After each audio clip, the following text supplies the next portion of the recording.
Enw fi di Bethan Marlow, a fi sydd wedi sgwennu Feral Monster. Barod?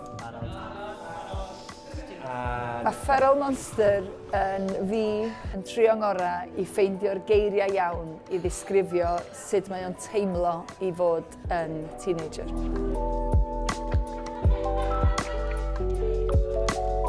Beth sy'n excitio fi fwyaf am Feral Monster ar y funud ydy y tîm sy'n dod at ei gilydd i greu o. Dwi'n teimlo'n lwcus iawn bod fi yn un rhan bach o'r pei yma.